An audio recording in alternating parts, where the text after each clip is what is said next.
হ্যাঁ স্যার। হ্যাঁ বলো। হ্যাঁ বলছি ওই জাহাজের চাকরির জন্য ফোন করেছিলাম। হ্যাঁ। এই আপনারা লিখেছেন না মালবাহী জাহাজের স্থায়ী চাকরি, কিন্তু জাহাজের স্থায়ী চাকরি কি করে হবে স্যার? কেন? জাহাজ দুলবে চাকরি দুলবে, জাহাজ এগোবে চাকরি এগোবে, তাই? জাহাজ এক জায়গা থেকে আরেক জায়গায় যাবে, চাকরিও এক জায়গা থেকে আরেক জায়গায় যাবে। তুমি অফিসে এসো, ডকুমেন্ট তুমি একটা অফিসে এভাবে করছো। আমার বাবা খুব বড় মাঝি ছিল, নৌকো চালাতো। একটা বাবা মার সন্তানে তুমি একটা অফিসে ঢুকে একটা অফিসের চাপ দিয়ে তুমি এভাবে মজা করছো। স্যার নৌকোর মধ্যে আমার জন্ম স্যার। আচ্ছা, তো ঠিক আছে না, নৌকার মধ্যে জন্ম, তো নৌকার মধ্যেই চলো না। স্যার সিন্দাবাদের গল্প কেউ বলবে স্যার জাহাজে? দেখো ফালতু বলছি, ইয়ার্কিটা তুমি কেন মারছো? তোমার সঙ্গে ভালো এখনো কথা বলে যাচ্ছি কিন্তু। স্যার জলদস্যু হলে কি করবেন আপনারা ভেবেছেন? জলদস্যু হলে কি করতাম? সেটা অফিসে আসলে আরো বেটার হতো না? তোমাকে আমি দেখাতে পারতাম যে কিভাবে জলদস্যু আসলে কি হয় না হয়। স্যার ক্যাপ্টেন ফিলিপ কি বেঁচে আছেন না মরে গেছেন?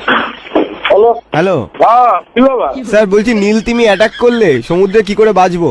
যখন ফাটাবো বুঝতে পারবি কি করে বাঁচবি, বুঝলি তো? স্যার এটা কি অসভ্য কথা হচ্ছে? আমি কোনো খারাপ কথা বললাম? নাটকবাজি ফোন করে ল্যান্ড ফোন নম্বর আছে না, সুবিধা আছে স্যার ভালো। অক্টোপাসের সাথে কখনো পাঞ্জা লড়েছেন স্যার? পারবেন না, 8খানা হাত। আচ্ছা আপনি এক হাত দিয়ে পাঞ্জা লড়বেন, ও আর এক হাত দিয়ে আপনাকে কাদুকুদু দিয়ে দেবে। আচ্ছা, মা দুর্গার থেকে মাত্র 2টো কম হাত, জানেন তো? কল্যাণীর নম্বর স্যার এটা বঙ্গোপসাগরের নাম্বার স্যার। তুমি জানিস না, এই মূল্য লোকের নামে থাকলেও ফোনের ইএমআই নম্বর থেকে লোকেশন। না আমারটা ক্যাশেই কিনা স্যার, ইএমআই তে নিয়ে।